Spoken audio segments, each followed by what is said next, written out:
வாங்க நம்ம போட்டோஸ் கிச்சனில் இன்றைக்கி ஒரு சூப்பரான டேஸ்ட்டில் ஈவினிங் ஸ்நாக்ஸ் ரெசிபி ஜவ்வரிசி கிறிஸ்பி ஃபிங்கர்ஸ் எப்படி பண்ணுறதுன்னு பார்க்கலாம்.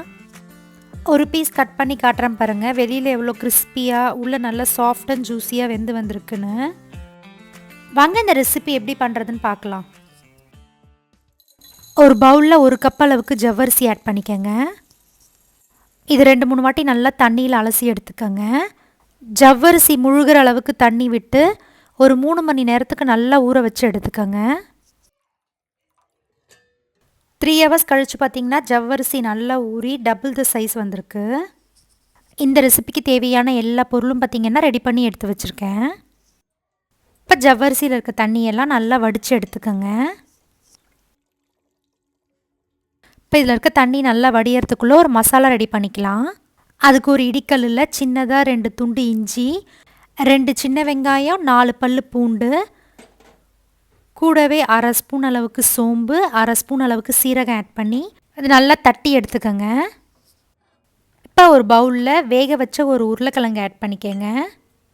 இதை நல்லா ஸ்மேஷர் வச்சு நல்லா மசிச்சு எடுத்துக்கோங்க. பார்த்திங்கன்னா இது நல்லா மசிச்சு எடுத்தாச்சு. கூடவே ஊற வச்சுருக்க ஜவ்வரிசி எல்லாத்தையுமே ஆட் பண்ணிக்கோங்க. 3 ஸ்பூன் அளவுக்கு வறுத்து பொடி பண்ண வேர்க்கடலை ஆட் பண்ணிக்கோங்க. பொடியை கட் பண்ண ஒரு வெங்காயம், கொஞ்சமாக கருவேப்பிலை ஆட் பண்ணிக்கோங்க. பொடியை கட் பண்ண கொஞ்சமாக கொத்தமல்லி, புதினா, 1 ஸ்பூன் அளவுக்கு காஷ்மீரி சில்லி பவுடர், 1/4 ஸ்பூன் அளவுக்கு மஞ்சத்தூள், கூடவே 1/4 ஸ்பூன் அளவுக்கு சில்லி ஃப்ளேக்ஸ், 1/2 பழம் லெமன் ஆட் பண்ணிக்கோங்க. இது கூடவே நம்ம இடித்து வச்சுருக்க வெங்காயம், இஞ்சி, பூண்டு எல்லாத்தையும் ஆட் பண்ணிக்கோங்க. 1/2 ஸ்பூன் அளவுக்கு சால்ட் ஆட் பண்ணி இதை நல்லா கலந்து விட்டுக்கோங்க.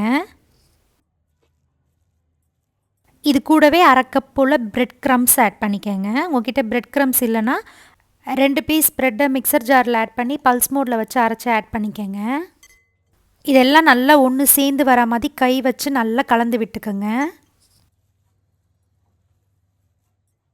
இந்த ஸ்டேஜில் சால்ட்டு பத்தலைன்னா ஆட் பண்ணிக்கோங்க. நான் ஒரு 1/4 ஸ்பூன் அளவுக்கு சால்ட் ஆட் பண்ணியிருக்கேன். இதை நல்லா கலந்து விட்டு இதில் வந்து கொஞ்சமாக மாவு எடுத்து ஃபிங்கர் சைஸில் ஷேப் பண்ணி எடுத்துக்கோங்க. மாவு வந்து டைட்டாக இருக்க மாதிரியே பார்த்துக்கோங்க. லூஸாக இருந்தால் எண்ணெய் குடிக்கும். தேவைப்பட்ட 3 ஸ்பூன் அளவுக்கு பிரெட் க்ரம்ஸ் எக்ஸ்ட்ரா ஆட் பண்ணிக்கோங்க. இந்த மாதிரி நல்லா டைட்டாக வர மாதிரி ஷேப் பண்ணி எடுத்துக்கோங்க. பார்த்திங்கன்னா எல்லாத்தையுமே நல்லா டைட்டாக வர மாதிரி ஷேப் பண்ணி எடுத்தாச்சு. இப்போ ஃப்ரை பண்ணி எடுத்துக்கலாம். அதுக்கு ஒரு கடாயில் பொரிக்க தேவையான அளவுக்கு எண்ணெய் ஆட் பண்ணிக்கோங்க. ஸ்டவ்வை மீடியம் ஃப்ளேம்லேயே வச்சுக்கோங்க. நல்லா எண்ணெய் சூடானவுடனே ஒன்று ஒன்றா ஆட் பண்ணிக்கோங்க.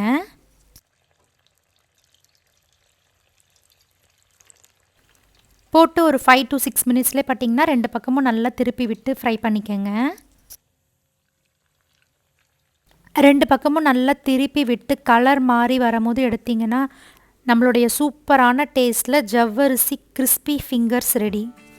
பார்த்திங்கன்னா நம்ம ஆட் பண்ணியிருக்க உருளைக்கிழங்கு, பிரெட் க்ரம்ஸ் இதெல்லாம் ஆட் பண்ணியிருக்கிறதுனால பார்த்திங்கன்னா எண்ணெய் அந்த அளவுக்கு குடிக்கல. ஸோ மீதி இருக்க எல்லாத்தையுமே பார்த்திங்கன்னா இதே மாதிரி ஃப்ரை பண்ணி எடுத்துக்கோங்க. இது ஒரு சூப்பரான ஈவினிங் ஸ்நாக்ஸ். வீட்டில் இருக்கவங்க எல்லாருமே பார்த்திங்கன்னா ரொம்ப விரும்பி சாப்பிடுவாங்க. ஒன்று எடுத்து கட் பண்ணி காட்டுறேன் பாருங்கள். வெளியில் எவ்வளோ கிறிஸ்பியாக உள்ளே எவ்வளோ சாஃப்ட் அண்ட் ஜூஸியாக வெந்து வந்திருக்குன்னு. ஸோ கண்டிப்பாக இந்த ரெசிபி நீங்களும் உங்கள் வீட்டில் ட்ரை பண்ணி பார்த்துட்டு எப்படி இருந்ததுன்னு கமெண்ட் பண்ணுங்கள்.